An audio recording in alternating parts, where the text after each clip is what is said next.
فرش التراب يضمني. دیکھو کہ اس دنیا میں اس وقت ہو کیا رہا ہے، اور اسی کے لیے وہ حدیث میں سنایا کرتا ہوں. آج تو یہ درس قرآن میں بات آ گئی ہے. وہ حدیث میرے نزدیک آخری چیز ہے. اس کے بعد بھی اگر آنکھ نہیں کھلتی کسی انسان کی تو میں نہیں سمجھتا کہ وہ اپنے گرد اس نے جو یہ فلا تزکوا انفسکم، اس نے جو اپنے گرد تزکیہ نفس کا ایک مصنوعی حالہ بنا لیا ہے، کبھی بھی وہ اس حالے سے نکل سکے گا اگر اس حدیث سے بھی آنکھ نہ کھلی.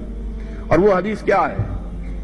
مولانا اشرف علی تھانوی نے اس کو اپنے جو خطبات جمعہ ہیں ان میں نقل کیا ہے. بیہقی کی روایت ہے.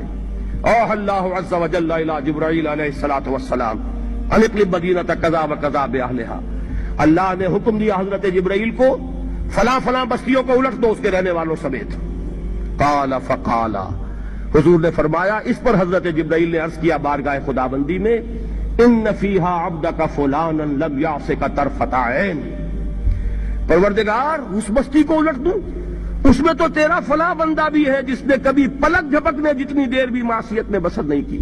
اب آپ اندازہ کیجئے، یہ جو ہے نا اپنے آپ کو رگڑنا اور مانجنا اور پوری زندگی رگڑنے میں اور مانجنے میں لگا دینا.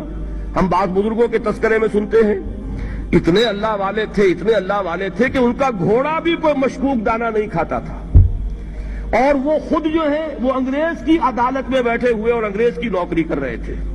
یہ ہے وہ میکروسکوپک اور مائکروسکوپک کا عدم توازن. طاغوت کی چاکری کر رہے ہیں، انگریز کی ملازمت کر رہے ہیں، انگریز کے قانون کی تنفیذ کے اندر اعلی کار بن رہے ہیں، لیکن ذاتی تقویٰ اور ذاتی نیکی اور ذاتی للہیت جو ہے اس کا معیار یہ ہے کہ ان کا گھوڑا بھی مشکوک چارہ اور مشکوک کھانا نہیں کھا سکتا. یہ ہے وہ عدم توازن. اس کو نوٹ کیجئے گا، جس کو کہ اس حدیث میں محمد رسول اللہ صلی اللہ علیہ وسلم نے واضح کر دیا کہ حضرت جبرائیل عرض کرتے ہیں کہ اللہ فلاں بستی کو الٹ دوں، اس میں تو تیرا فلاں بندہ بھی ہے جس نے پلک جھپکنے جتنی دیر بھی معصیت میں بسر نہیں کی. ذاتی نیکی کا اب اس سے اونچا کوئی مقام کوئی شخص مجھے اگر بتا سکے تو میں اس کا مرید ہو جاؤں گا. اس سے اونچا کوئی مقام ہوگا کہ آنکھ جھپکنے جتنی دیر بھی کسی نے معصیت میں بسر نہیں کی. ذاتی نیکی کی معراج. لیکن حکم کیا ہوا بارگاہ خداوندی سے؟ قال فقال، حضور نے فرمایا، اللہ تعالیٰ نے حکم لیا جبرائیل کو، اقلب علیہ وعلیہ، الٹو اس بستی کو، پہلے اس بدبخت پر پھر دوسروں پر. کیوں؟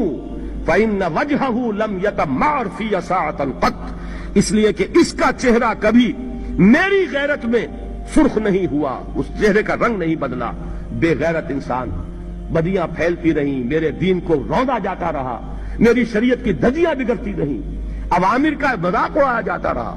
نواہی کے لیے دنیا کے اندر جن چیزوں سے میں نے روکا اس کے لیے فلسفے تراشے گئے، اور یہ لگا رہا مست رکھو ذکر و فکر صبح گاہی میں اسے.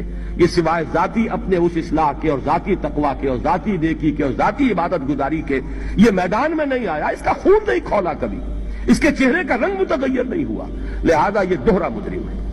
یہ ہے وہ تصور جو یہاں پر نوٹ کیجئے.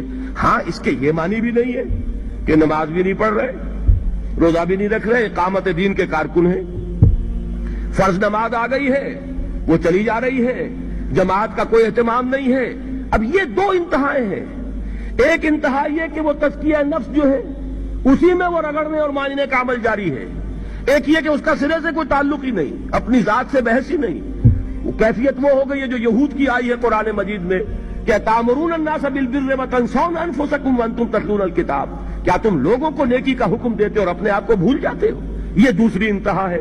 پھر وہی بات عرض کروں گا، وہی بال سے زیادہ باریک اور تلوار کی دھار سے زیادہ تیز راستہ ہے جس پہ چلنا ہوگا کہ نہ یہ ہو کہ وہ مبالغہ ہو رہا ہو، اپنی ذاتی اسلام میں تو مبالغہ کی حد تک آگے جا رہے ہیں، اور دوسرے یہ کہ اپنے دین کی تبلیغ و اشاعت، اقامت دین کی جدوجہد، اس کا کھانا ہی نہیں کھولا زندگی میں، وہ کھاتا ہی نہیں کھلا ہے.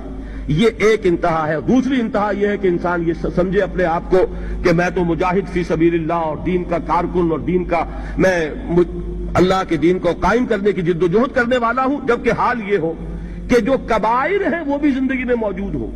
ظاہر بات ہے فرض کا ترک کبیرہ ہے، نماز فرض چھوڑی تو کبیرہ گناہ کا ارتکاب ہو گیا، وہ تو کبائر میں آ جائے گا. فرائض کا ترک کر دینا کبیرہ گناہ شمار ہوگا.